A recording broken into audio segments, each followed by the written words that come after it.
ওলি হওয়ার জন্য হযরত ইব্রাহিম বিন আদম রাহমাতুল্লাহ আলাইহি তিনি চেষ্টা করলেন। 24 বছর পরে আল্লাহর পথে সাধনায় তিনি পাশ করলেন। এরপরে তিনি বের হয়ে গেলেন মক্কাতুল মুকাররমায়, দীর্ঘদিন আল্লাহর পথে কাটাইতে লাগলেন। দীর্ঘ যাবত আল্লাহর পথে কাটাইতে কাটাইতে ইব্রাহিম বিন আদম রাহমাতুল্লাহ আলাইহি মক্কায় হজ শেষ করে তিনি চিন্তা করলেন, আমি বাইতুল আকসা থেকে একটু ঘুরে ঘাড়ে আসি। হযরত ইব্রাহিম বিন আদম বাইতুল আকসায় রওনা করবেন, এমন সময় তিনি চলে গেলেন খেজুরের দোকানে। চিন্তা করলেন এক সা খেজুর কিনবো। এক সা খেজুর কিনে প্রত্যেক দিন সন্ধ্যায় 2টা খেজুর দিয়া সেহরির সময় 2-3টা খেজুর দিয়ে আমি সেহরি করবো এবং ইফতার করব। সারাদিন রোজা রাখবো, সারা রাত আল্লাহর ইবাদত করব, সারাদিন পথ চলবো। এইভাবে আমি সফর করতে করতে বাইতুল আকসায় যাব। বাইতুল আকসায় যে কিছুদিন ইবাদত করে এরপরে আমি আবার হেরেমে ফিরে আসব। তো খেজুরের দোকানে গেলেন খেজুর কেনার জন্য। তো এক সা খেজুর কিনলেন, কিন্তু একটা খেজুর ওনার বেশি চলে গেছে। ওই একটা খেজুর উনি ফেরত দেন নাই। ইব্রাহিম বিন আদম রাহমাতুল্লাহ আলাইহি এক সা খেজুর কিনলেন 350। একটা খেজুর বেশি গেছে। ওই খেজুর চিন্তা করলেন যে এটা তেমন মামুলি বিষয়, ফেরত না দিলেও চলবে। তো উনি ওই খেজুর নিয়ে টুপলার ভিতরে করে রওনা দিয়েছেন বাইতুল্লাহ থেকে বাইতুল আকসা। বাইতুল আকসার সফরে বাইতুল্লাহ থেকে বেরোইছে। তো যেতে যেতে যেতে যেতে যেতে যেতে 1 মাস সারাদিন রোজা রাখছে, সারাদিন পথ চলছে, সারা রাত্র আল্লাহর ইবাদত করছে, সন্ধ্যাবেলা 2-3টে খেজুর দিয়ে ইফতার করছে, রাত্রিবেলা 2-3টে খেজুর দিয়ে সেহরি করছে। বলেন আমরা পারবো? অসম্ভব। আবার সারা রাত্রের ইবাদত, সারাদিনে পথ চলা, 1 মাস পর্যন্ত কোনো ঘুম নাই। পারবেন? পারবেন না, অসম্ভব। চলছেন চলছেন বাইতুল আকসাতে উপস্থিত হলেন। চিন্তা করলেন 1টা মাস আমি পরিশ্রম করলাম, সফর করলাম, আমি তো মুসাফির, তাহলে অন্তত একটা রাত আমি একটু বিশ্রাম করি, কালকে সকাল থেকে আবার ইবাদত শুরু করব। উনি বাইতুল আকসার বারান্দায় হাতের ডানার উপরে মাথা দিয়ে শুয়ে পড়লেন। বালিশ নাই, কাঁথা কম্বল কিছুই নাই, শুধু হাতের ডানার উপরে মাথা দিয়ে ইব্রাহিম বিন আদম রাহমাতুল্লাহ আলাইহি শুয়ে রইলেন। চিন্তা করলেন তাহাজ্জুদের সময় থেকে আবার ইবাদত শুরু করবো। এশার নামাজ পড়ে বিশ্রামে ঘুমিয়ে গেলেন।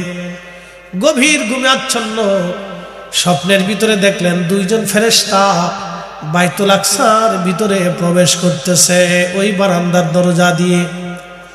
যে দরজার পাশে তিনি ঘুমানো ছিলেন, ইব্রাহিম বিন আদম রাহমাতুল্লাহ আলাইহি সেই দরজার পাশে ঘুমানো। দেখে 2জন ফেরেশতা হেঁটে হেঁটে বাইতুল আকসার ভিতরে যায়। একজন ফেরেশতা আরেকজনকে ডাক দিয়ে বলল, ভাই ওনাকে কি চিনো? বলে না। উনি জমানার ওলি ইব্রাহিম বিন আদম, বাদশা ছিল, আল্লাহ পাওয়ার জন্য বাদশাহী ছেড়ে দিয়ে দুনিয়া বিরাগী হইয়া মুজাহাদা করতে করতে বাইতুল আকসায় আসছে। কিন্তু আজকে 1 মাস হলো তার কোনো দোয়া, কোনো ইবাদত আল্লাহর দরবারে কবুল হয় না। আপনি মিলাদ আর দোয়া নিয়ে ঝগড়া করেন, এবার বুঝে বুঝে যান। মিলাদ দোয়া নিয়ে ঝগড়া করেন, আল্লাহ ওনারা মনে হয় পাঠাইছে খালি দোয়া আর মিলাদ বন্ধ করার জন্য। আপনি সুদ বন্ধ করতে পারেন নাই। জানেন কত মুসলমান ধ্বংস? আপনি এই ওয়াজ থেকে বুঝে যাবেন যে কত মুসলমান ধ্বংস। আপনি শুধু এখান থেকে বুঝে যাবেন। আপনি দোয়া দরুদ বন্ধ করেন তো ফরজ হিসাবে আসে। কত মুসলমান শেষ হয়ে যাইতেছে, আপনি খালি এখানে চিন্তা করেন। ইব্রাহিম বিন আদম রাহমাতুল্লাহ আলাইহি চিন্তা করলেন, স্বপ্নের ভিতরে দেখে 2জন ফেরেশতা একজনকে বলে, আজকে 1 মাস হলো তার কোনো দোয়া, কোনো দুরূদ, কোনো ইবাদত কবুল হয় না। তো ফেরেশতা জিজ্ঞেস করলো কেন হয় না? বলে সে মক্কার বাজার থেকে 1 সা খেজুর কিনছিল, একটা খেজুর বেশি চলে আসছে, সে ফেরত দেয় নাই। ফেরত না দেওয়ার কারণে আজকে আল্লাহর দরবারে কোনো দোয়া ইবাদত তার 1 মাস হলো কবুল হয় না, কবুল হয় না, কবুল হয় না। এবার যদ্দূর করেন মিলাদ নিয়ে ঝগড়া করেন। বলি আপনি যদি আল্লাহকে পেতে চান তাহলে ওনাকে আগে পেতে হবে। এর বিকল্প কোনো রাস্তা আল্লাহ রাখে নাই, আল্লাহ নিজে রাখে নাই। বলে হুজুর কোন দলিলে? আল্লাহ তার কোরআনে এইভাবে তার বাক্য প্রকাশ করেছেন। আল্লাহ তার মতামত এই বান্দাদের ভিতরে ব্যক্ত করে দিয়েছেন। কুল, হুজুর আপনি বলুন, ইন কুনতুম তুহিব্বুনাল্লাহ, কেউ যদি আমি আল্লাহকে ভালোবাসার দাবি করে, চূড়ান্তভাবে আমি আল্লাহকে মানতে চাই, কেউ যদি চূড়ান্তভাবে আমি আল্লাহকে মহাব্বত করতে চাই, আমি আল্লাহর জন্য জীবন দিতে চাই, আমি আল্লাহর কাজে আত্মনিয়োগ করতে চাই, আমি আল্লাহকে সন্তুষ্ট করতে চাই, আমি আল্লাহকে যে রাজি করতে চাই, এবং আমি আল্লাহর দেওয়া বিধানাবলী যাহা কিছু আছে সব কিছুকে নিজের জীবনে লালন পালন করতে চাই। হুজুর বলে দেন আমার হাবিব, আপনি বলুন আমার বন্ধু, ফাত্তাবিউনি, সে যেন চূড়ান্তভাবে আপনি রসুলকে মেনে নেয়। একসাথে বলবেন আল্লাহু আকবার। কাকে মানবে? নবী। জোরে বলবেন কাকে মানতে হবে? কাকে মানতে হবে? কাকে পাইতে হলে? তো আল্লাহ পাওয়ার পরে আর কিছু পাওয়ার দরকার আছে? আল্লাহর পরে আর কিছু আছে? তো চূড়ান্ত ভাবে যদি আপনি আল্লাহ পেতে চান তো চূড়ান্ত ভাবে আপনাকে নবী পেতে হবে। কি সূত্র কি সহজ না কঠিন? আমি একবারে সহজ ভাষা আপনাদেরকে বুঝাইলাম, একবারে সহজ ভাষা। এই সুন্দর ভাষা যদি কেউ না বুঝে তাহলে বুঝতে হবে তার বুঝে আকলের ভিতরে অসুবিধা আছে, তার চিকিৎসা করানোর দরকার। তো খুব মনোযোগ দিয়ে, যে আপনি যদি চূড়ান্ত ভাবে আল্লাহকে পেতে চান তো চূড়ান্ত ভাবে আপনাকে রসুল মেনে নিতে হবে। যদি রসুল পেয়ে যান তো আল্লাহ পেয়ে যাবেন। একসাথে বলবেন আল্লাহু আকবার। এই জন্য আল্লামা ডক্টর ইকবাল রহিমাহুল্লাহ জওয়াবে শিকওয়াতে তিনি লিখছেন, মগজ কোরা রোহে ঈমা জান দিন হস্তে হুব্বে রহমাতুল লিল আলামিন। মগজ কোরা রোহে ঈমা জান দিন হস্তে হুব্বে রহমাতুল লিল আলামিন। আচ্ছা বলেন, আমি আপনাদেরকে সাজিয়ে গুজিয়ে এত সুন্দর করে বলি, এটা কি আমার পক্ষে সম্ভব? যদি উনি দয়া না করে, কি কথা কর না কেন, সম্ভব? শুধু আপনাদের মাহফিল করব, কালকে 3টে প্রোগ্রাম করছি, তার আগের দিনও 3টা করছি, তার আগের দিনও 3টে। তো 3টে প্রোগ্রাম যেদিন হয় 4টেও আছে 5টাও আছে। বলে হুজুর এটা কি করে সম্ভব? আমি আপনাদেরকে একটা পরিসংখ্যান দিই যে আমার পক্ষে সম্ভব না কেন।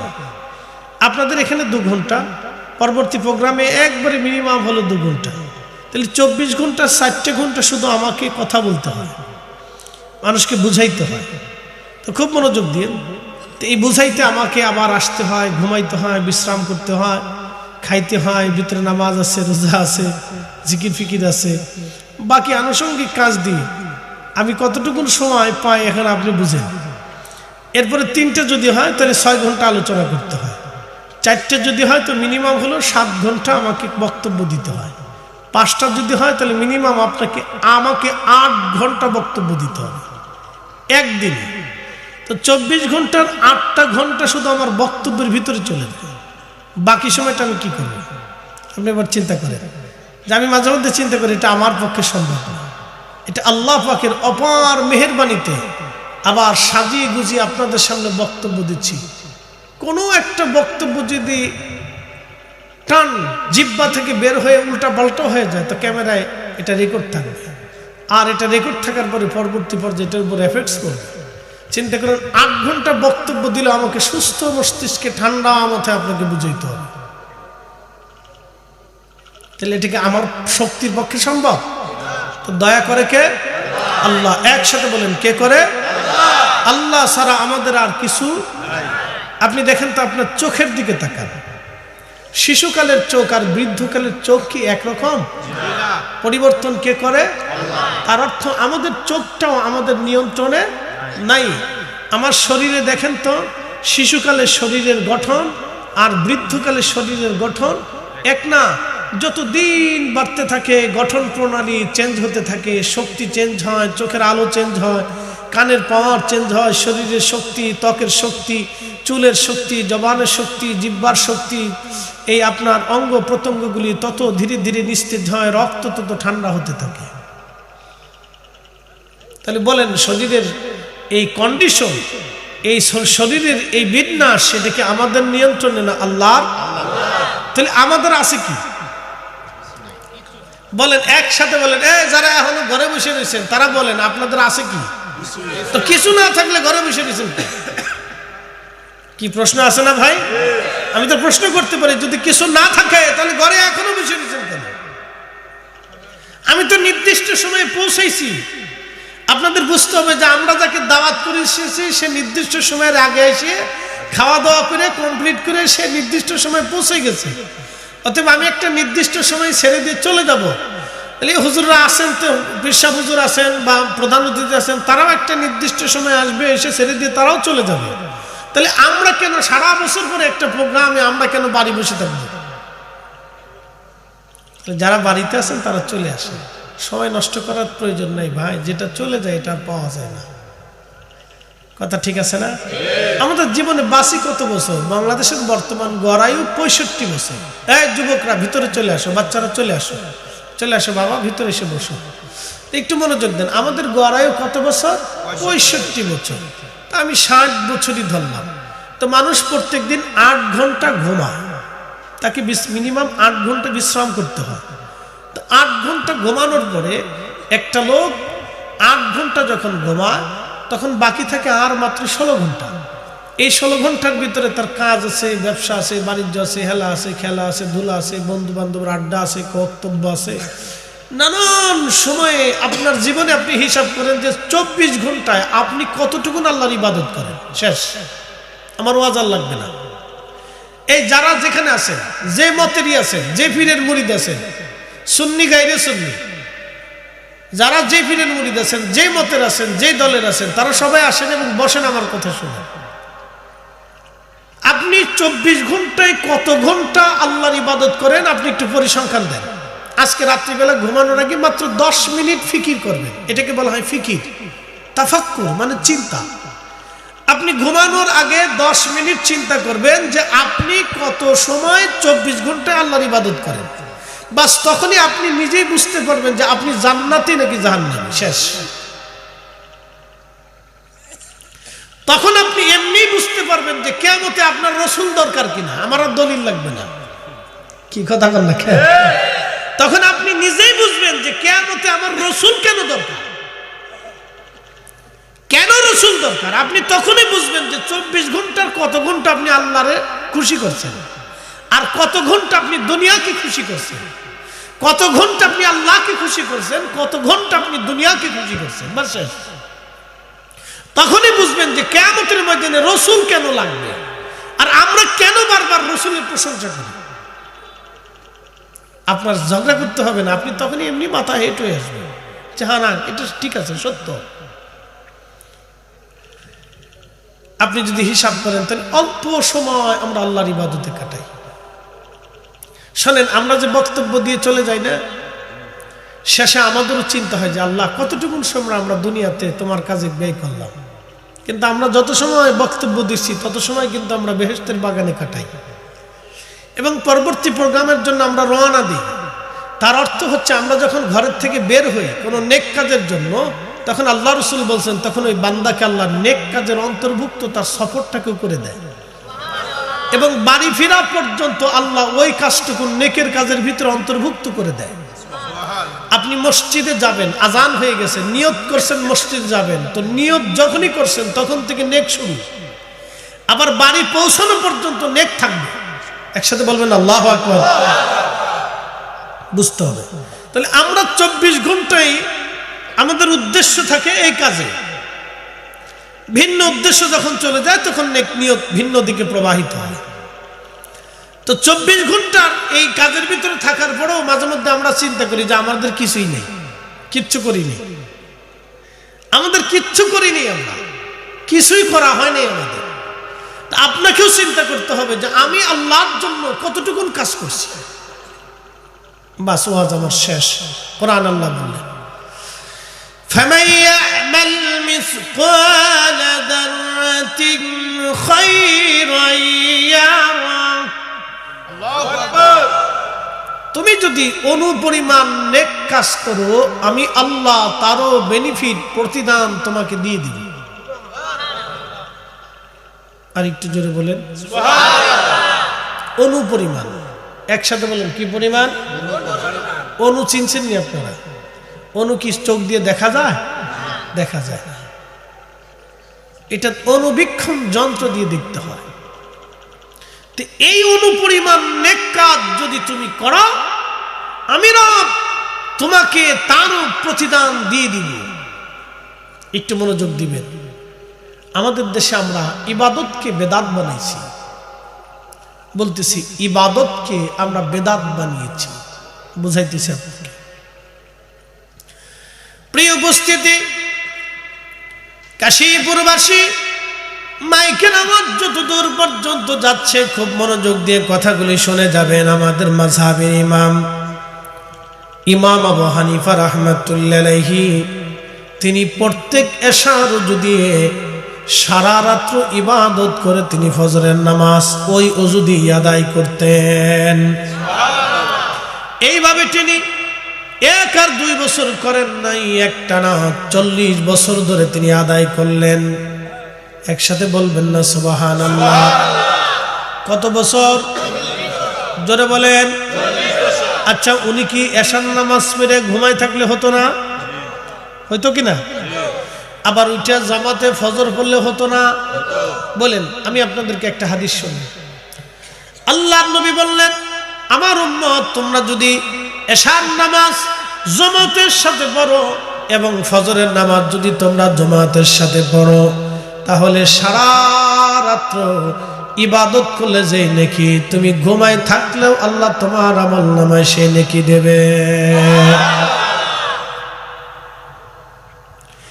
আপনি যদি এশার নামাজ জামাতের সাথে পড়ে আবার ফজরের নামাজ যদি আপনি জামাতে পড়েন সারা রাত আপনি ঘুমাবেন কিন্তু নেকি ঘুমাবে না।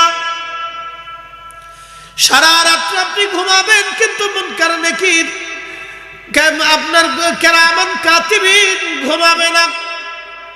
সারা রাত আপনি ঘুমাবেন কিন্তু কিরামান কাতিবিন ঘুমাবে না, নেকি ঘুমাবে না। আপনার আমলনামায় নেকি চলতে থাকবে, চলতে থাকবে, চলতে থাকবে, চলতে থাকবে। এই হাদিস জানার পরেও ইমাম আজম আবু হানিফা কেন তিনি এশার নামাজ পড়েই মসজিদে বসে রইলেন, সারা রাত্র ইবাদত করলেন, বাড়ি ফিরে গেলেন না? এই হাদিস জানার পরেও কেন সাহাবীরা সারা রাত্র ইবাদত করলেন? এই হাদিস জানার পরেও কেন ওলিরা সারা রাত্র ইবাদত করলেন? কারণটা কি? এটার নাম আন-নওয়াফিল, অতিরিক্ত। আন-নওয়াফিল অতিরিক্ত, আন-নওয়াফিল অতিরিক্ত। এই অতিরিক্তরে আমরা বানাইছি বেদাত। বলে কি সাহাবী করে নাই, আমরা করবো কে?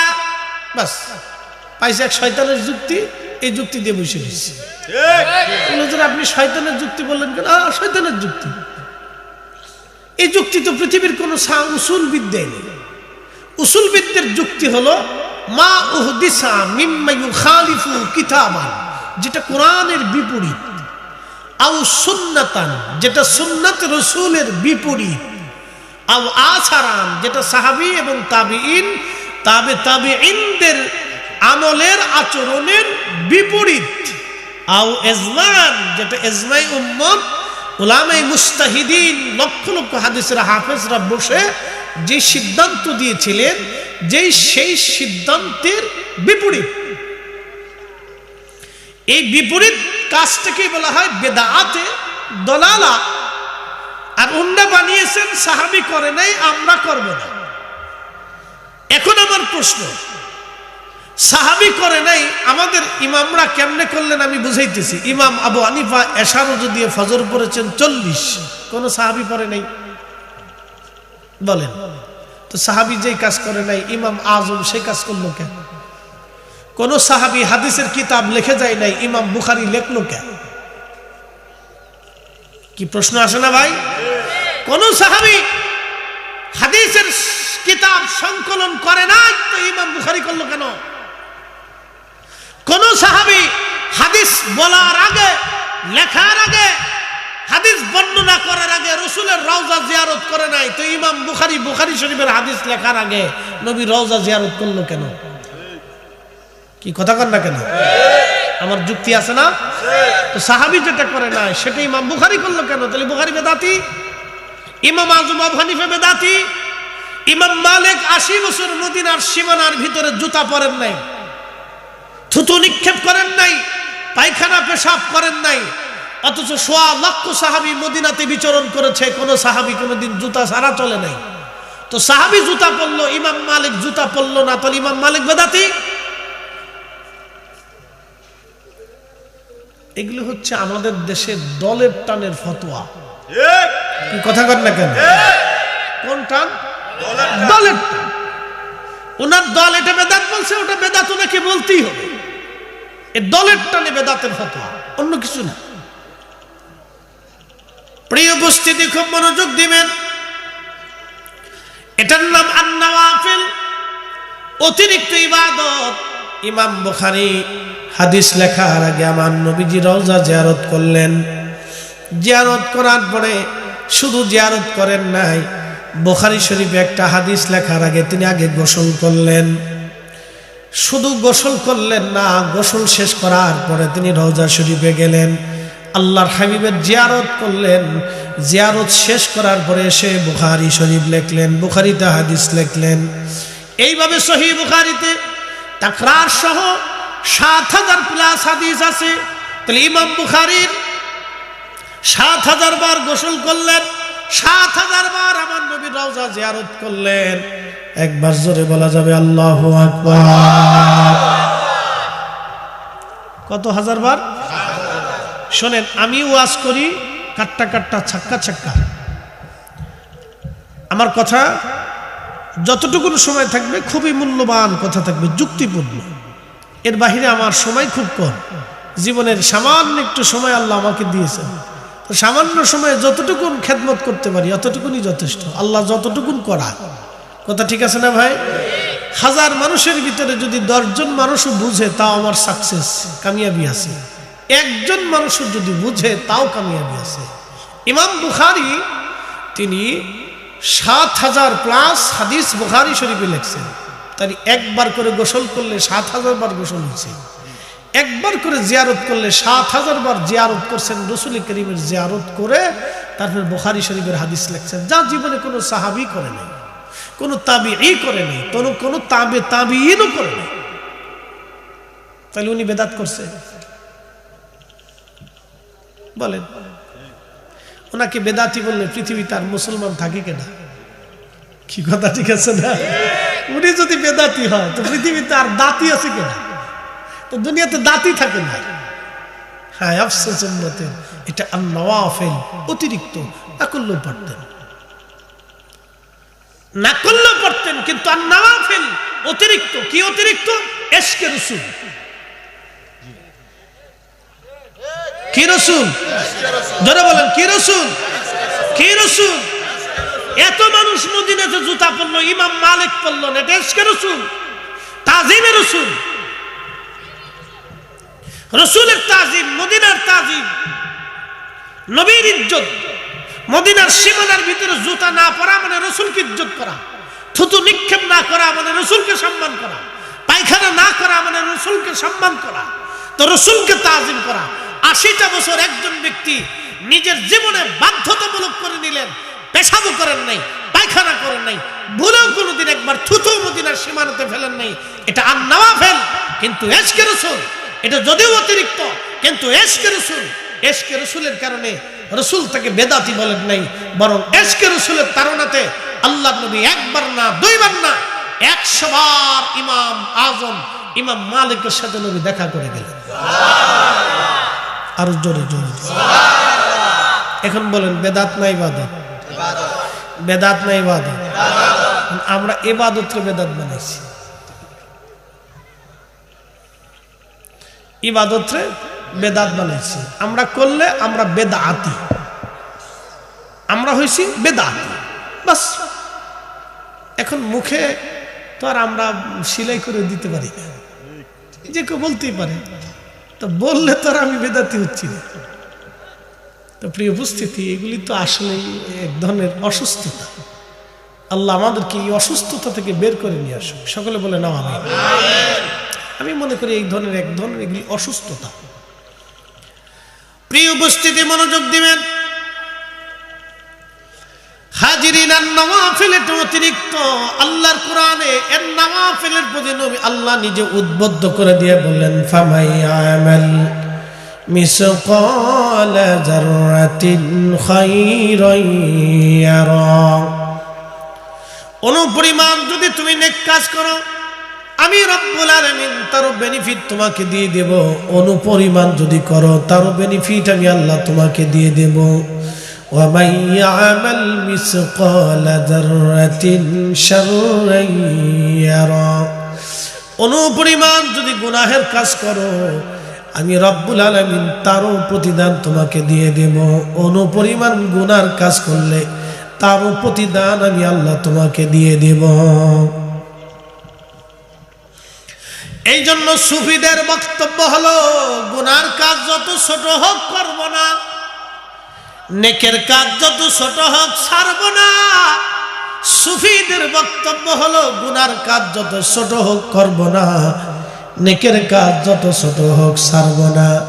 গুনার কাজ যত ছোট হোক করব না, নেকের কাজ যত ছোট হোক ছাড়ব না। আল্লাহ কবুল করুক, জোরে বলেন আমিন। আল্লাহুম্মা সাল্লি আলা সাইয়্যিদিনা মাওলানা মুহাম্মদ ওয়া আলা আলি সাইয়্যিদিনা মাওলানা মুহাম্মদ। এখন 1 মিনিট।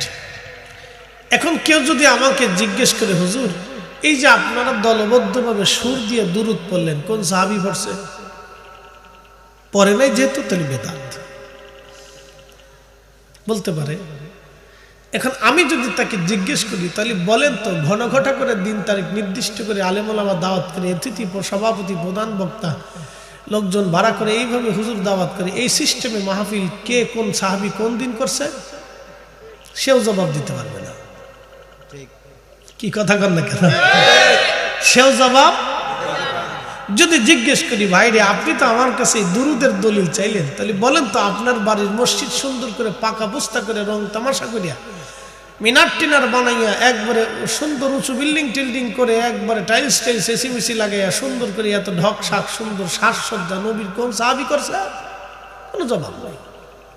যে নবীও করে নাই, সাহাবীও করে, তা আপনি করলেন কেন? নেকের উদ্দেশ্যে করছেন, তো নেকের উদ্দেশ্যে বেদাত করলেন কেন? যেটা সাহাবী করে নাই, রাসূল করে নাই, আপনি করলেন কেন? জবাব দিতে পারবেন না। কিয়ামত পর্যন্ত কোনো জবাব নাই, কেউ পারবে না। আজও পর্যন্ত নেই, কিয়ামত পর্যন্ত কেউ জবাব দিতে পারবে না। কি জবাব দিবে?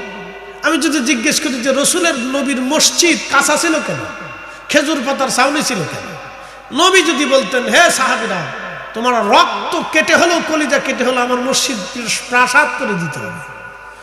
পৃথিবীর এত রাজা বাদশার বাড়ি প্রাসাদ হলো, রাসূলের মসজিদ তখন প্রাসাদ হতে পারতো না?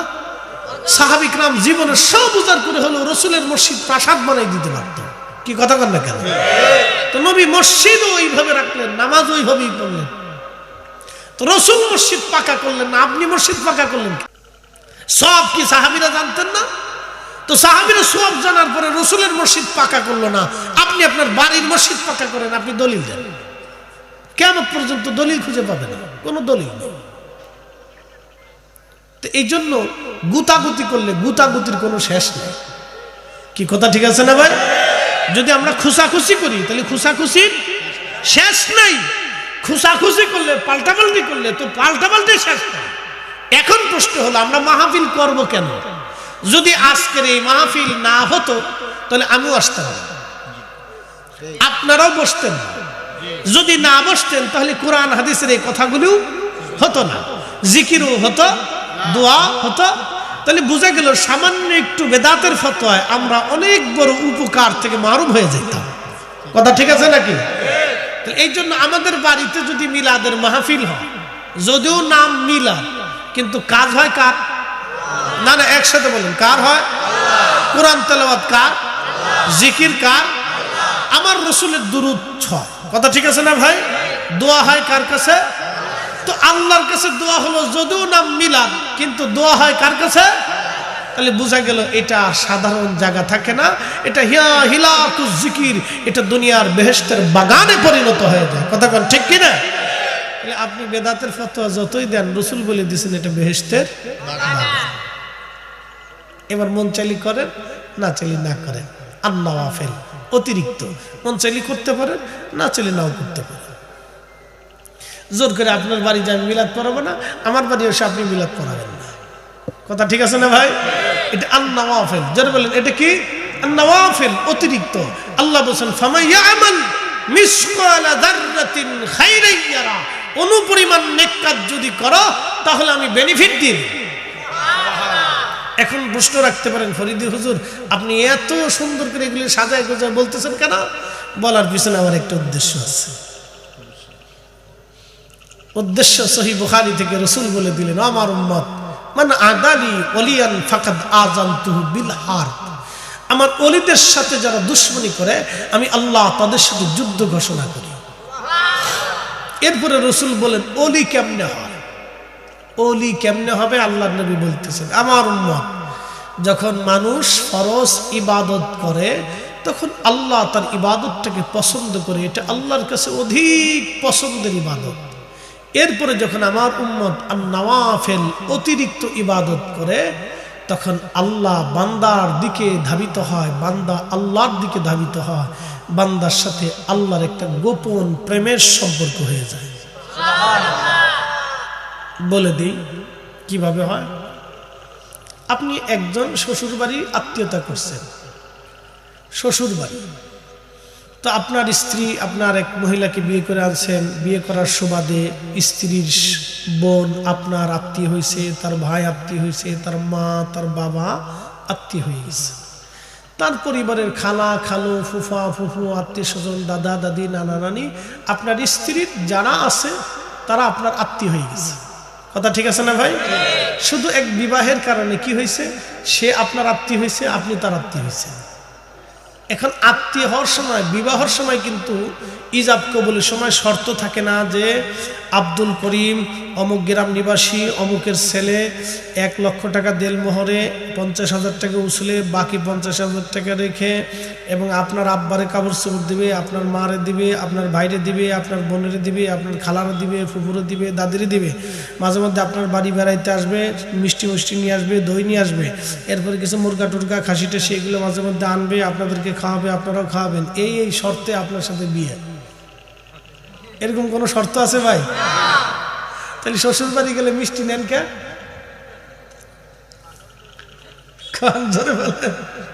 শ্বশুর বাড়ি গেলে মিষ্টি নেন কে? শ্বশুর বাড়ি গেলে মিষ্টি নেন এই জন্য যে আত্মীয় স্বজনদের সাথে মহব্বতের সম্পর্ক যাতে দৃঢ় হয়। এই মিষ্টি নেওয়াটা হলো আন-নওয়াফিল, অতিরিক্ত। অতিরিক্ত বুঝাইতে পারছি আপনাদেরকে? এই আন-নওয়াফিল অতিরিক্ত।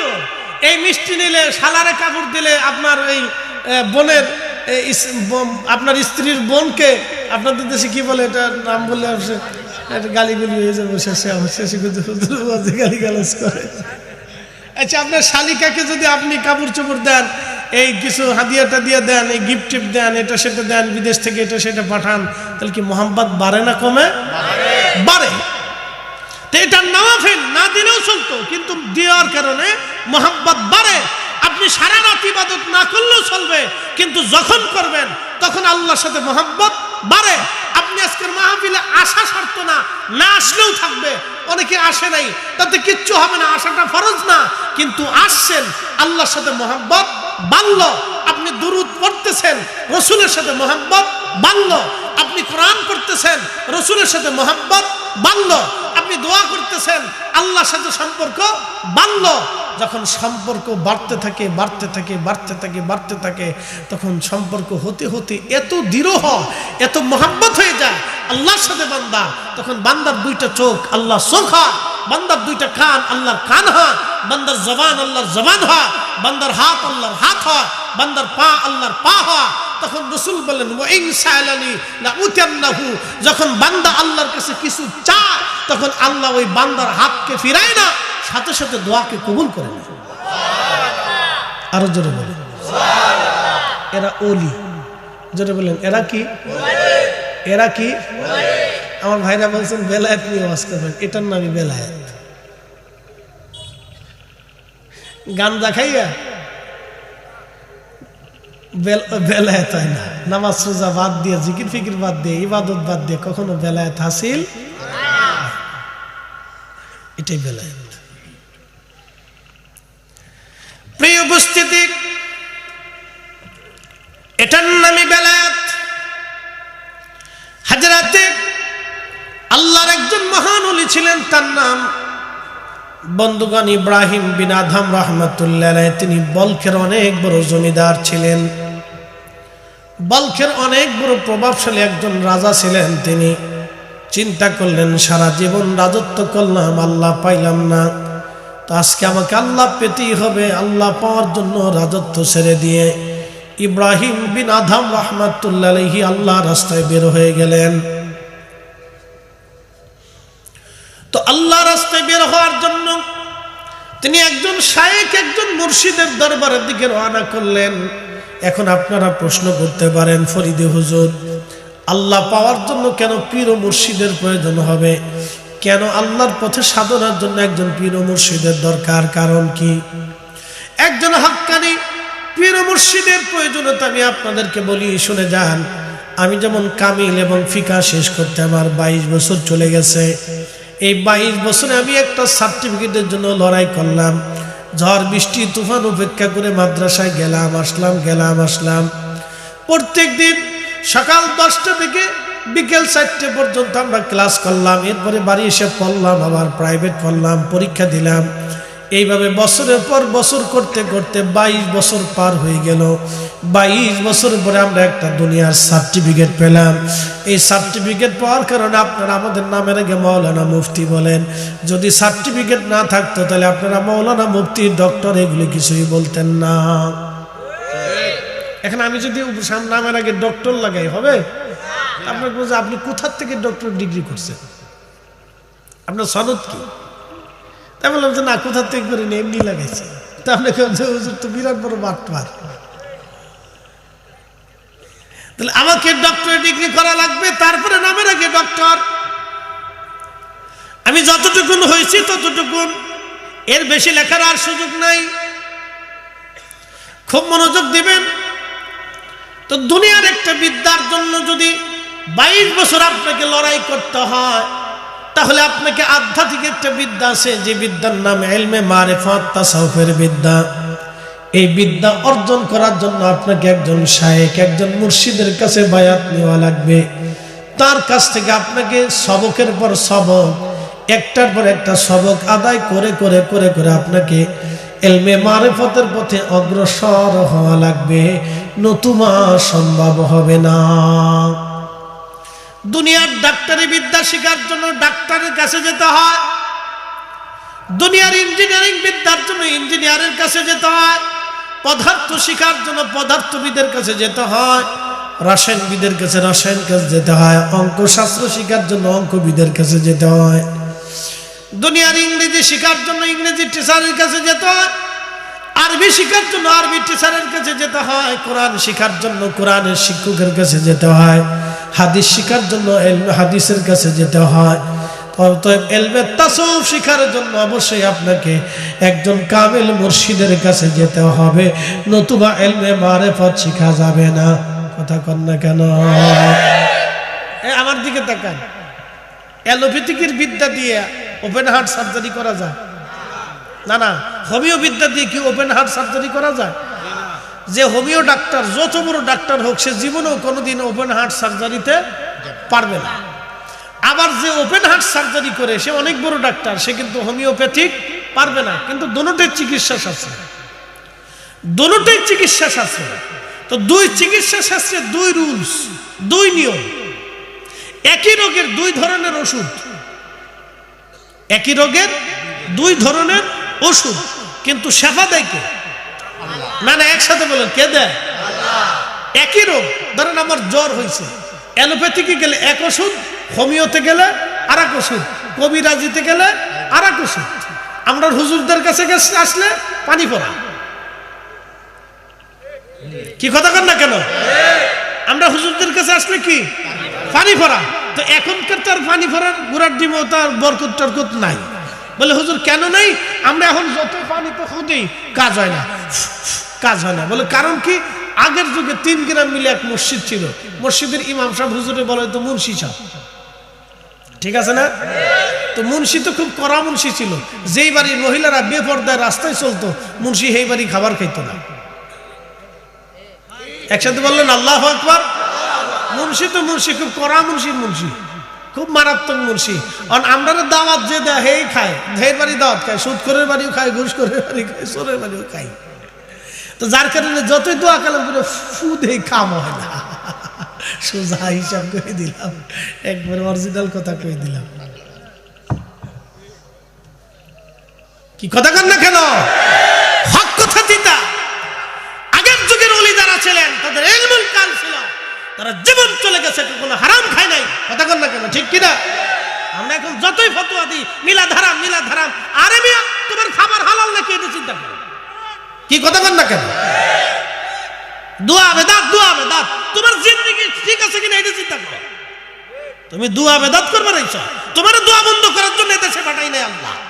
তোমার এদেশে পাঠিয়েছিল আল্লাহ হারাম বন্ধ করার জন্য, সুদ বন্ধ করার জন্য, ঘুষ বন্ধ করার জন্য, জেনা বন্ধ করার জন্য, পতিতালয় বন্ধ করার জন্য, জুলুম বন্ধ করার জন্য, অন্যায় বন্ধ করার জন্য, খুন খারাপি বন্ধ করার জন্য, অন্যায় বিচার বন্ধ করার জন্য। তুমি হেতা মারো নাই, তুমি এসে দোয়া বন্ধ করার জন্য। তোমার দোয়া বন্ধ করার জন্য আল্লাহ দুনিয়াতে পাঠাইছে না। আল্লাহ যে কাজে হেরে পাঠিয়েছে এই কাজের খবর নেই, হেতে উল্টা কাজে দিচ্ছে। এই জন্য আমরা দোয়া করলে দোয়া কবুল হয় না।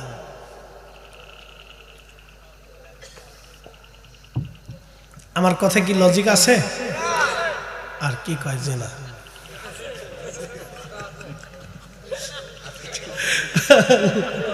দাদা ডাককে মতো বেরিয়ে দিছে, যা ও কার লোক সেটা পরে দেখতে পারে, আগে কইয়ে লই। লজিক মানে যুক্তি, আমার কথায় তো যুক্তি যদি না থাকে তাহলে বলো যে হুজুর যুক্তি নেই। আমি তো যুক্তি দিয়ে বলতেছি, কথা ঠিক আছে না? আল্লাহ কবুল করুক বলে না। প্রিয় উপস্থিতি, হযরতে ইব্রাহিম বিন আদহাম রাহমাতুল্লাহ আলাইহি তিনি একজন শেখ মুর্শিদের দরবারে চলে গেলেন। যাওয়ার পরে হুজুরকে বলেন, হুজুর আমি বাদশাহী ছেড়ে দিলাম আল্লাহ প্রাপ্তির পথে, তাসাউফ পাওয়ার জন্য, আল্লাহর মারিফত অন্বেষণ করার জন্য হুজুর আপনার সহবত আমাকে নিয়ে নেন। আল্লাহর ওলি বললেন, ইব্রাহিম বিন আদহাম আপনি আমার সাথে থাকতে পারবেন, কিন্তু শর্ত হলো আপনি আমার তাহাজ্জুদের পানি জোগাড় করে দেবেন। মাফ করে দিবেন, এমন অনেক পীর সাহেব নামাজই পড়ে না। আব্বা ক্ষমা করে দিবেন, সত্য কথা বলতেছি, সত্য কথা। অনেক পীরে নামাজই পড়ে না, তাই পীর হইছে। আস্তাগফিরুল্লাহ আল-আযীম, লা হাওলা ওয়ালা কুওয়াতা ইল্লা বিল্লাহ। আমি সত্য কথা বলবো, তিতা হলো তিতা, মিঠা হলো মিঠা। নামাজ ছাড়া কোনোদিন ওলি হওয়া যায় না, আল্লাহর কসম করে বলি, নাহলে আকাশ ভেঙে যাবে, পৃথিবী শুকিয়ে যাবে, সাগর শুকাবে, পৃথিবী পুড়ে যাবে। আল্লাহ যাহা বলেছে সেটা ঠিক, রসুল যেটা বলেছে এটাই ঠিক। কথা কর না কেন? চুল পরিমাণ ডান বাম হবে না। আল্লাহ তার রসুল যা বলছে এটা ঠিক। বলে বাবা তাহাজ্জুদের মানি জোগাড় করতে হবে।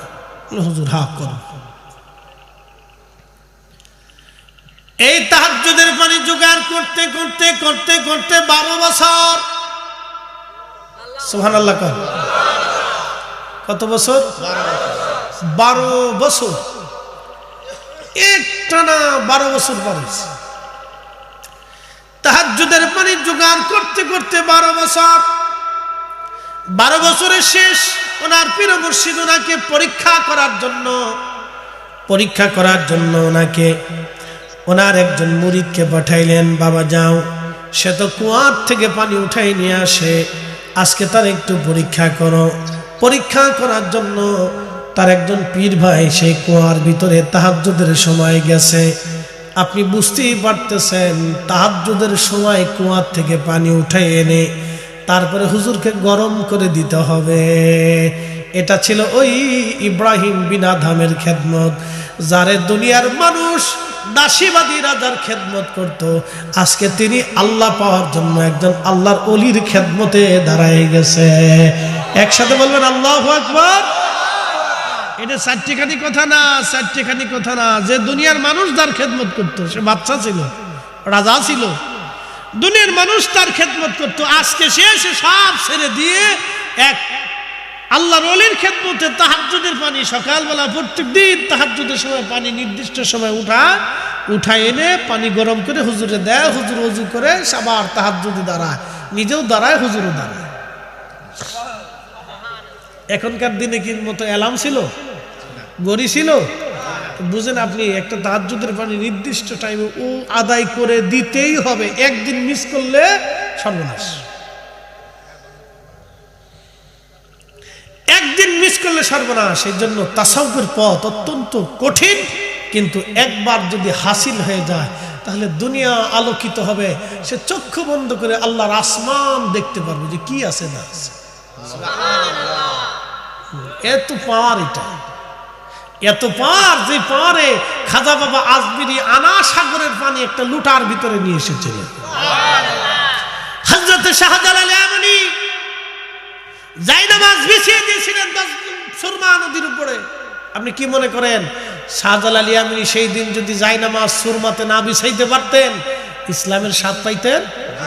খাজা বাবা আজমিরি যদি আজমির থেকে সেই দিন ধুলি পানিপথে নিক্ষেপ করতে না পারতেন তাহলে আজকে এই ইসলামের সুমহান আদর্শ আপনি হয়তো পেতেন না। কথা বলেন ঠিক কিনা? মুজাদ্দিদ আল ফিসানি সিরহিন্দি যদি সেই দিন বাঘের খাঁচার ভিতরে, সম্রাট জাহাঙ্গীর তাকে বাঘের খাঁচার ভিতরে দিয়ে বাঘ সিংহকে ছেড়ে দিয়েছিল তাকে হত্যা করার জন্য, সেই দিন তাকে বাঘের খাঁচার ভিতরে দিয়েছিলেন।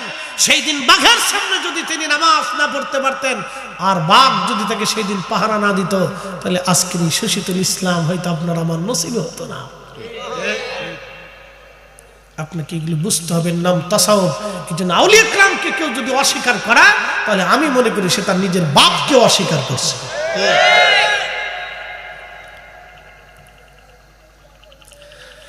প্রিয় উপস্থিতি,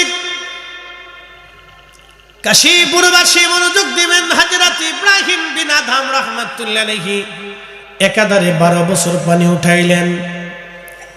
12 বছর তাহাজ্জুদের পানি উঠানোর পরে ইব্রাহিম বিন আদহাম রাহমাতুল্লাহ আলাইহি তিনি এইবার ওনার পীর ভাই গেছেন ওই পানি উঠানোর জন্য। হুজুর পাঠাই দিয়েছেন, বাবা দেখো তারে পরীক্ষা করো। পানি উঠাইতে যাওয়ার পরে পীর ভাই ইচ্ছা করে ইব্রাহিম বিন আদহামকে পরীক্ষা করার জন্য আজকে ঝগড়া বাঁধিয়ে দিলেন। তো ঝগড়ার একটা পর্যায়ে ইব্রাহিম বিন আদহাম রাহমাতুল্লাহ আলাইহি তিনি তো আগে রাজা ছিলেন, সে বাদশাহী স্বভাব তার তখনও যায় নাই। ঠিক তখনই বাদশাহী স্বভাব দিয়া উনি ওনার পীর ভাইয়ের মুখের মধ্যে টাস করে থাপ্পড় মেরে দিয়েছে। এক থাপ্পড়। তো থাপ্পড় টাপ্পড় মারার পরে পানি লুইছে। হুজুর কিছু বলে নাই, চুপচাপ তাহাজ্জুদ পড়ছে, ফজর পড়ছে। 12 বছর শেষ। ইব্রাহিম বিন আদহাম বলল, হুজুর 12 বছর তাহাজ্জুদের পানি জোগাড় করছি, তাহাজ্জুদের ইবাদত করছি আপনার সাথে, আমার কি ছুটি হয়েছে? বলতেছে, বেটা 12টা বছর তুমি তাহাজ্জুদের পানি জোগাড় করছো, কিন্তু বেটারে তোমার বাদশাহী নজর এখনো যায় নাই। ওই যে থাপ্পড় মারছে, পরীক্ষায় ফেল। পরীক্ষায় কি করছে? ফেল করছে। বেটারে 12টা বছর তুমি তাহাজ্জুদ পড়ছো, কিন্তু বাদশাহী স্বভাব। বলে, হুজুর তুমি তোমার পীর ভাইকে আজকে থাপ্পড় মারছো? বলে, হ্যাঁ হুজুর ভুল হয়ে গেছে। কে বেটা, তোমাকে আরো 12 বছর থাকতে হবে। একসাথে বলবেন আল্লাহু আকবার।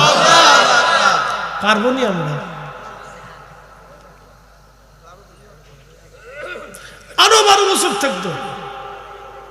আপনি দেখছেন যে সাধনাটা কত কঠিন ছিল তাদের। আল্লাহর আকাশের দিকে তাকালে বৃষ্টি তো এমনি হতো না। ওয়াদা করেছে আমার ওলিরা চাইতে দেরি হবে, আসমান থেকে আসতে দেরি হবে না, আমি দিতে দেরি করব না। একসাথে বলি আল্লাহু আকবার। প্রিয় উপস্থিতি, ইব্রাহিম বিন আদহাম রাহমাতুল্লাহ আলাইহি আরো 12 বছর তিনি সাধনা করলেন, আরো 12 বছর তাহাজ্জুদের পানি জোগাড় করলেন। আরো 12 বছর তাহাজ্জুদের পানি জোগাড় করার পরে আজকে আবার সেই পীর ভাইকে হুজুর পাঠাইছে, যাও পরীক্ষা নিয়ে আসো। এসে পীর ভাই আজকে আবার ঝগড়া বাঁধাইছে। ঝগড়া বাঁধানোর পরে পীর ভাই দেখে ইব্রাহিম বিন আদহাম মাথা লড়াচড়া করে না, তখন সে নিজেই ইব্রাহিম বিন আদহামের মুখে থাপ্পড় মারছে। মানে দেখি আজকে লড়াচড়া করে কিনা। একসাথে বলবেন আল্লাহু আকবার। আজকে পীর ভাই 24 বছর পরে আজকে আবার থাপ্পড় মারছে, 12 বছর পরে আবার দিছে। আজকে ইব্রাহিম বিন আদহাম দেনে, পীর ভাই দিছে, দেখি লড়াচড়া করে কিনা। 26 বছর পরে পীর ভাইয়ের মুখে হাতে থাপ্পড় খাওয়ার পরে ইব্রাহিম বিন আদহাম রাহিমাহুল্লাহ হাতটা ধরে বললেন, ভাই আমার তোমাকে কষ্ট দিয়ে ফেলছি, আমাকে মাফ করে দাও, আমার ভুল হয়ে গেছে। তুমি তোমার অন্তরে ব্যথা দেওয়ার কারণে তুমি আমার থাপ্পড় মারছো, ভাই আমারে ক্ষমা করে দাও, আমার ভুল হয়েছে। একসাথে বলবেন আল্লাহু আকবার। তাসাউফের ক্লাস। কিসের ক্লাস? তাসাউফের ক্লাস। এটা পরীক্ষা, ফাইনাল পরীক্ষা। ইব্রাহিম বিন আদহাম 24 বছর পরে ফজরের নামাজ পড়ে হুজুরকে বলেন, হুজুর 24টা বছর আমি আপনার সাথে কাটাইলাম, হুজুর আমার কি বিদায় হয়েছে নি, আমার কি ছুটি হয়েছে নি? ইব্রাহিম বিন আদহামকে প্রিয় মুর্শিদ বললেন, বেটা 24 বছর পরে তোমার বাদশাহী নজর চলে গেছে বেটা। আজকে বুঝছি তোমার অহংকার আর অহমিকা তোমার অন্তরে এখন আর নাই বেটা। এবার তোমার দিল পরিষ্কার হয়েছে, এবার তুমি আল্লাহর পথে সুলুক করতে পারো, তুমি বিদায় নিতে পারো, তুমি পাস। কত বছর পরে? 24 বছর তাহাজ্জুদের পানি জোগাড় করছে, পড়ছে, পড়তে পড়তে পড়তে পড়তে পড়তে পড়তে পড়াইতে পড়াইতে পড়াইতে পড়াইতে পড়াইতে পড়াইতে পড়াইতে পড়াইতে 24 বছর পরে পাস। ইলমুল কলব, দিল সাফ হয়েছে, অহংকার নেই। 24 বছর পরে অহংকার মুক্ত হয়েছে। পৃথিবীতে এরকম কয়জন আছে আপনি দেখেন? নাই কেউ।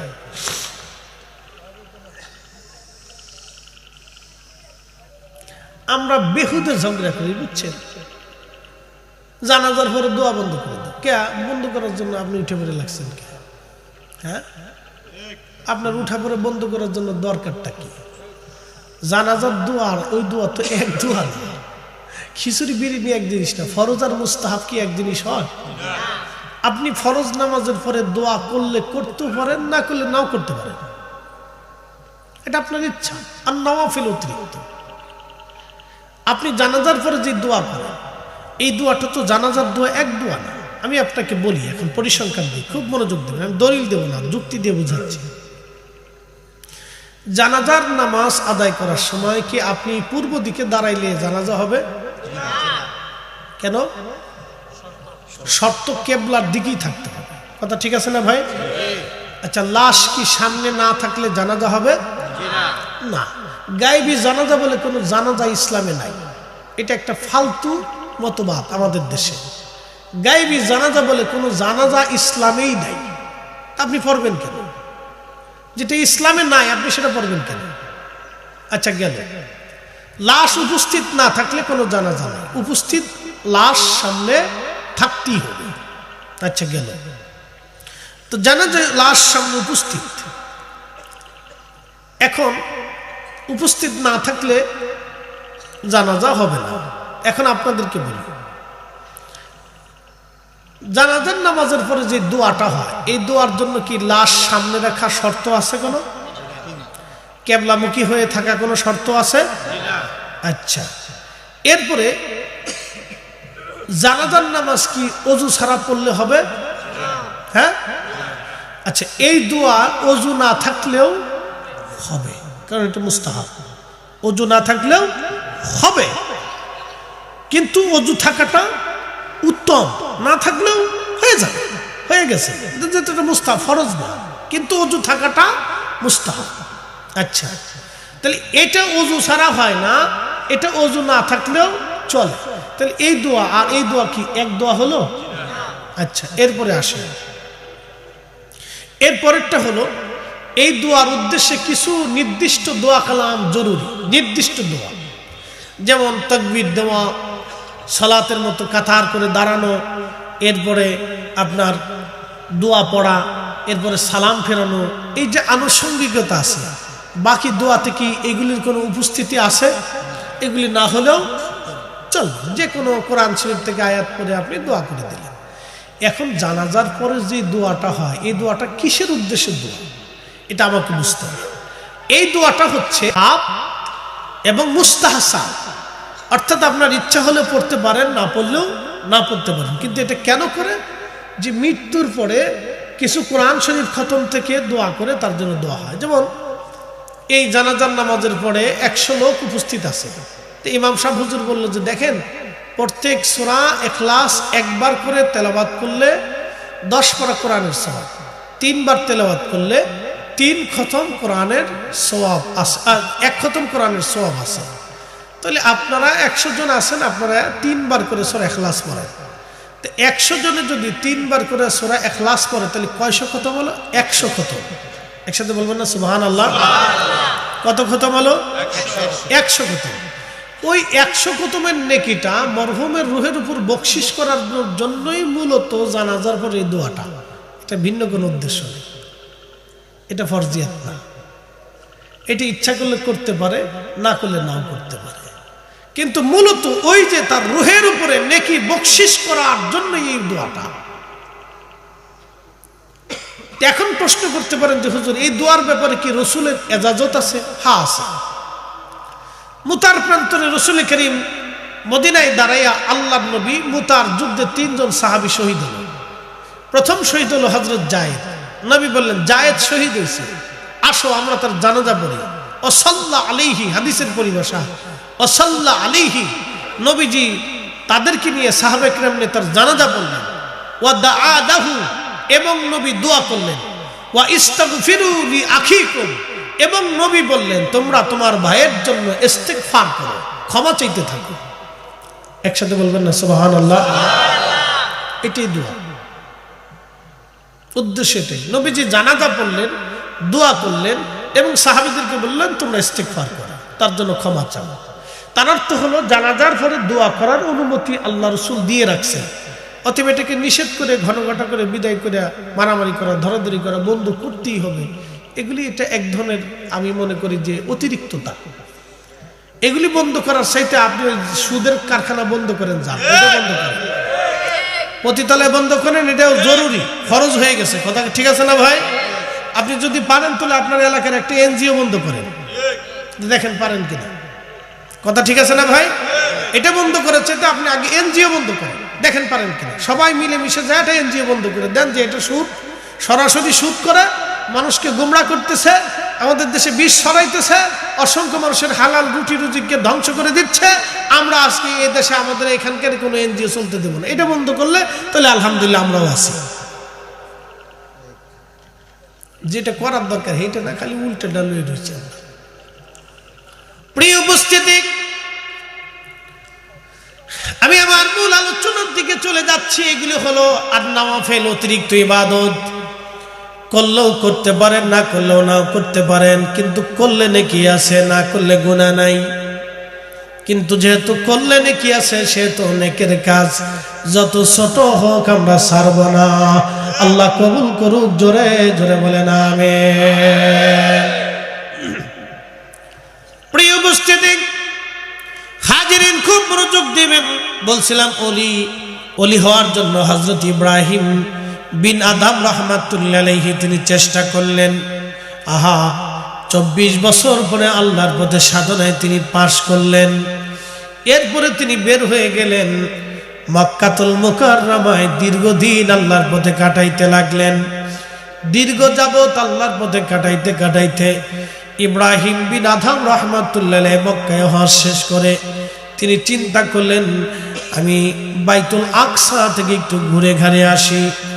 হযরত ইব্রাহিম বিন আদহাম বাইতুল আকসায় রওনা করবেন, এমন সময় তিনি চলে গেলেন খেজুরের দোকানে। চিন্তা করলেন, এক সা খেজুর কিনবো।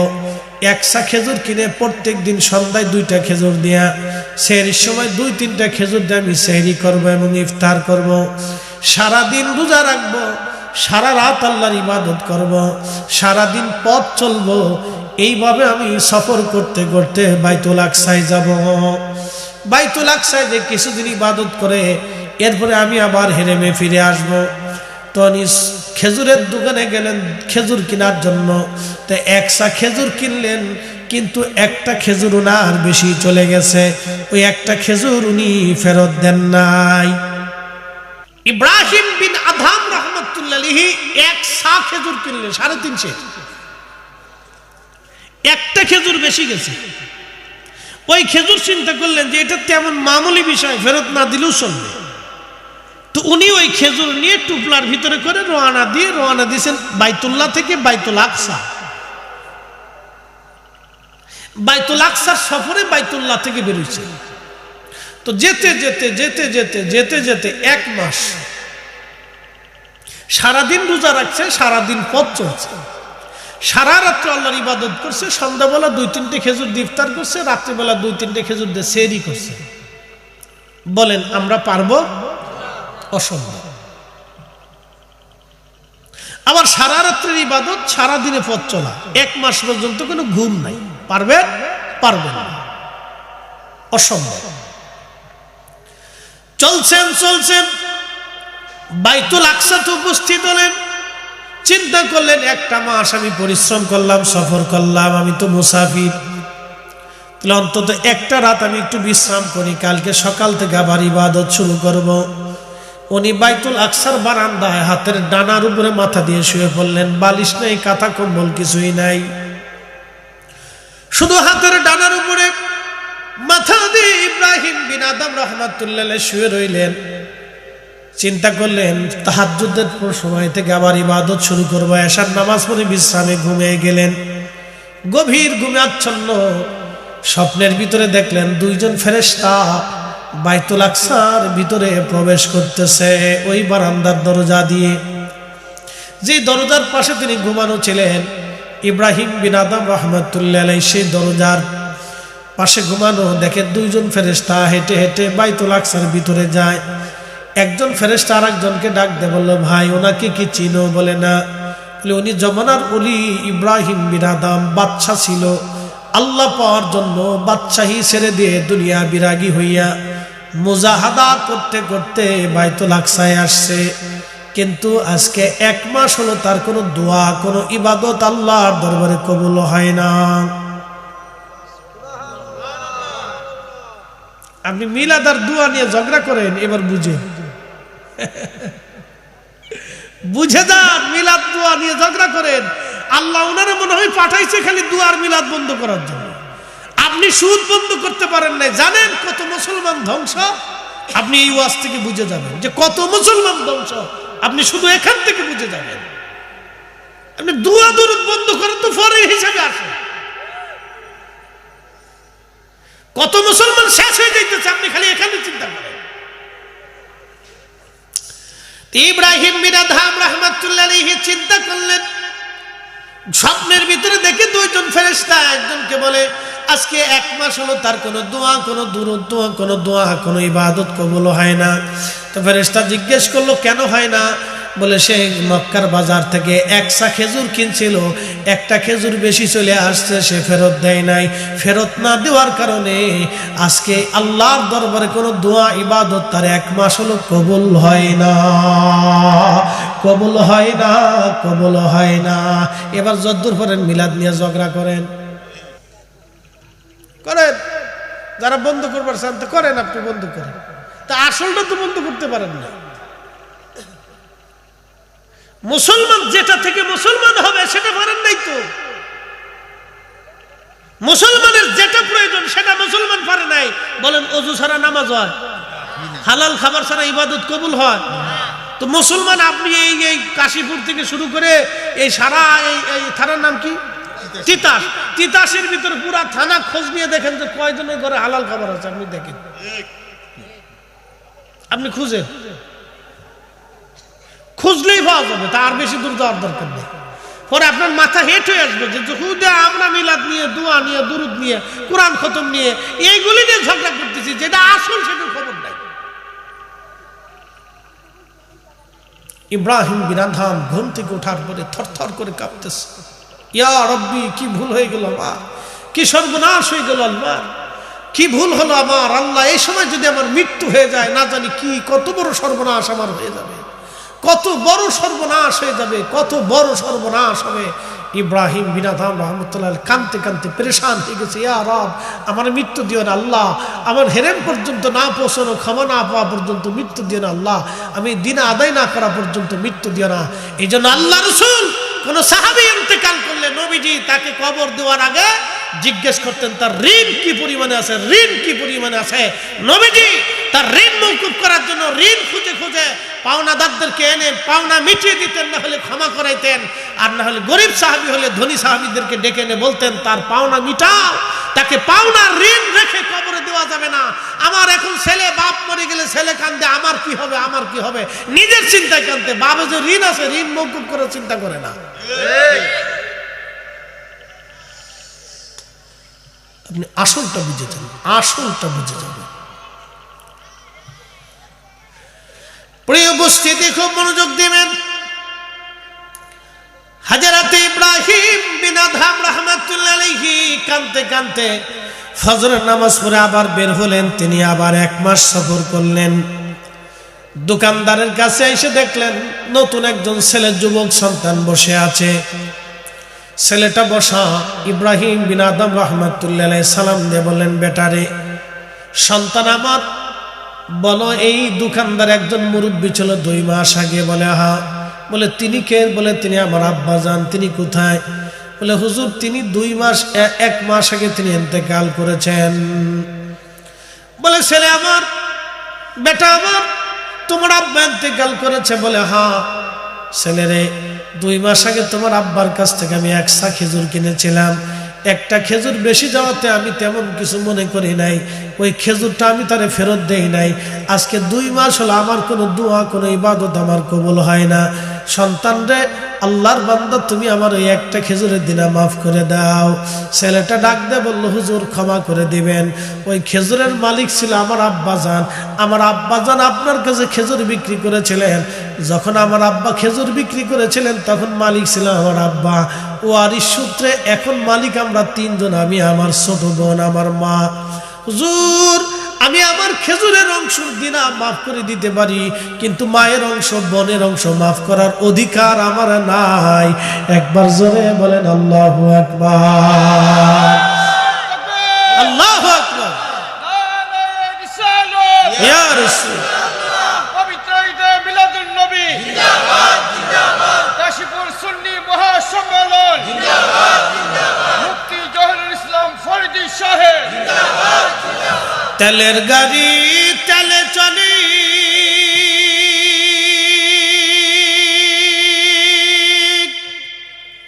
হাওয়ার গাড়ি হাওয়ায় উড়ে, বিনা তেলে চালাই গাড়ি নবী সুলাইমান। আমরা সেই মুসলমান। একটু চিন্তা করেন তারা কেমন মুসলমান ছিল। ইব্রাহিম বিন আদহাম চোখের পানি ছেড়ে দিয়ে বলল, আহা, ভাবছিলাম আমি আল্লাহর ইবাদত করি না, একটা বালকের কাছে আজ আমি হেরে গেলাম। আল্লাহু আকবার। বলে বেটা, তুমি তোমার অংশ মাফ করা। বলে হুজুর, আমি আমার অংশ মাফ করে দিলাম। তোমার মার কাছে নিয়ে চলো। বলে মা বাড়িতে। বলে তোমার বাড়ি নিয়ে চলো। ইব্রাহিম বিন আদহাম বলেন, আমি বাড়িতে গেলাম, সালাম দিলাম, আসসালামু আলাইকুম রাহমাতুল্লাহ। পর্দার আড়াল থেকে এক মহিলা বলল, হুজুর কি জন্য আসছেন? আমি পরিচয় দেওয়ার পরে বললাম, বোন আমার, 2 মাস আগে আপনার স্বামীর কাছ থেকে 1 ছা খেজুর কিনেছিলাম। একটা খেজুর বেশি যাওয়ার কারণে আজকে 2 মাস হলো কোনো ইবাদত, কোনো দোয়া আল্লাহ আমার কবুল করে না। বোন রে, আমি দিনহীন আল্লাহর পথের একজন মুসাফির, আপনি আমার মাফ করে দেন।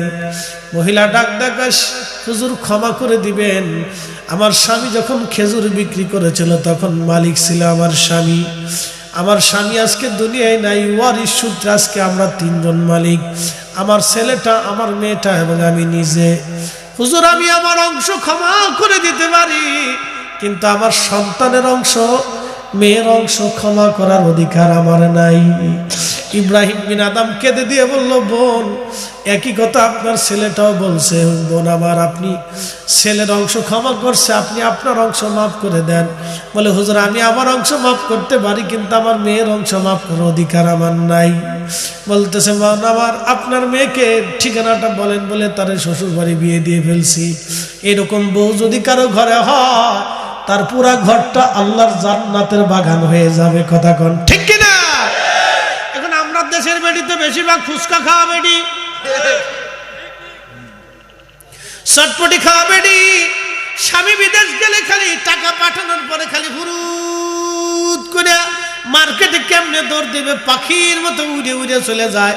স্বামীর অর্থ সম্পদগুলি নষ্ট করে বেহুদা সেইভাবে এইভাবে ডানে বামে। স্বামীর অর্থ, স্বামীর সম্পদ যারা এইভাবে ডানে বামে নষ্ট করে, এই সমস্ত নারীরা কপালে শনি ছাড়া আর উপায় নাই। কথা কন না কেন?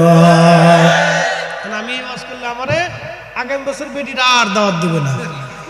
না রে হুজুর, এই হুজুর দাওয়াত দেওয়া যাবে না। হুজুর জায়গা মতো শেষ করে দিয়ে গেছে রে, আমরা মার্কেট বন্ধ করছি হুজুর। প্রিয় ভাই, আপনি দেখেন তাহলে বুঝুন তো ইসলামের আসলটা কোনটা, আপনি একটু বুঝেন। আমরা দিনের আসল থেকে ধ্বংস করে দিয়ে নকলটা নিয়ে মারামারি করতেছি। কি কথা ঠিক আছে না ভাই? দোয়া করি কার কাছে? তা আমি আল্লাহর কাছে দোয়া করবো না তো দোয়া কি শয়তানের কাছে করবো? আমরা বান্দা কার? তা আমরা আল্লাহর কাছে চাবো না তো চাবো কার কাছে? কথা ঠিক আছে না ভাই? চাবো কার কাছে? মাফ করবে কে? আল্লাহ মাফ না করলে আমরা মাফ করবো কে? আর আমরা আল্লাহর কাছে না চাইলে আল্লাহর কাছে চাবে কে? কি কথা ঠিক আছে না ভাই? চাবো তো আমরা, দেবে কে? তাহলে আল্লাহর কাছে চাবো আমরা, দেবে আল্লাহ। আমরা ছাড়া চাওয়ারা আছে কে? ফেরেশতারা তো গুনাহ করে না, তারা তোর মাফ সাফ চাওয়ার দরকার নেই, তাদের তো গুনাই নেই। কুত্তা, বিলে, ছাগল, হাতি, লেড়া, ঘোড়া, গাদা, এগুলির তো আর কোনো গুনাহ টোনা নাই। তাদের জান্নাতও নাই, জাহান্নামও নাই, এই জন্য তাদের মাফ সাফ চাওয়ার দরকার নেই। চাবে শুধু মানুষ আর জিন। এই 2টা জাতিকে আল্লাহ শরীয়ত দিছে বিদায় 2টা জাতি অপরাধও করে, ভুলও করে, মাফও চাবে। আল্লাহ কইছে আমি মাফের দরজা খোলা রাখছি, খুলে রাখছি, আমি বড় দয়াশীল, তোমরা মাফ চাবো, আমি মাফ করব। তোমরা যত গুনাহ করো, লা তাকনাতু মির রাহমাতিল্লাহ, আমার রহমত থেকে নিরাশ হইও না। তা আল্লাহ যেহেতু আমাদেরকে নিরাশ হইতে নিষেধ করছে, অতএব আমরা নিরাশ হই না বিদায় বারবার আল্লাহর কাছে চাই। কথা ঠিক আছে না ভাই? আমরা আল্লাহর কাছে নিরাশ হই না বিদায় বারবার কার কাছে চাই? বারবারই চাবেন, যতবার মনে চাবেন। খাবার শেষে চাবেন, নামাজের শেষে চাবেন, বাড়িতে বসে মাহফিল শেষে চাবেন, তাহাজ্জুদের পরে চাবেন, ফরজ নামাজের পরে চাবেন, নামাজ পড়ে চাবেন, চাইতে থাকেন। নিষেধ করছে কেন? আল্লাহ তো নিষেধ করেন, তা আপনি নিষেধ করেন কেন? কি কথা ঠিক আছে না ভাই? আল্লাহ তো নিষেধ করেন। আমি যদি জানাজার নামাজের ভিতরে হাত পরাই দোয়া করতাম, তুই কইতেন যে বেরা আপনি ফরজের সাথে নতুন একটা সংযোগ করে বেদাত চালু করছেন, যেটা ফরজের বিপরীত। যেমন আমি আপনাদেরকে বেদাত শিখাই। আমাদের দেশে অনেক সময় আজানের আগে দুরূদ শরীফ পড়ে না ভাই? পড়ে কিনা? গজল গায় না? গায় কিনা? যারা দুরূদ শরীফ পড়ে না তারা কোথাও গজল গায়, কোথাও কোরআন তেলাওয়াত করে, কোথাও হাম পড়ে না ভাই? আমি বরিশালে দেখছি কোথাও আলহামদুলিল্লাহ, সুবহানাল্লাহ, আল্লাহু আকবার, ওয়ালিল্লাহিল হামদ, এইভাবে কিছু সময় আল্লাহ জিকির করার পরে তারপরে আজান দেয়। একজন মুয়াজ্জিনের সন্তুষ্টি মোতাবেক সে আজানের আগে আল্লাহ তাসবিহ করতেই পারে। কথা ঠিক আছে না ভাই? এখন বেদাত কোনটা আমি আপনাকে বুঝাই। দেখেন আজান দিচ্ছি, আপনারা বেদাত নিজেরাও বুঝবেন। আশহাদু আন্না মুহাম্মাদার রাসূলুল্লাহ,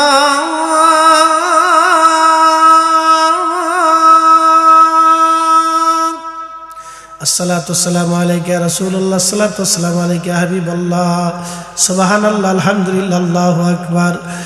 আশহাদু আন্না মুহাম্মাদার রাসূলুল্লাহ,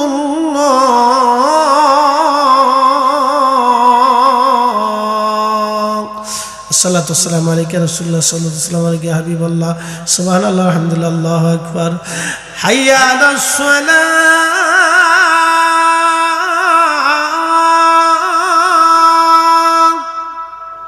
আজান হইছে? আপনারাই বুঝতে পারছেন যে আজান হয় নাই, বেদাত হইছে। কি কথা বলেন না কেন?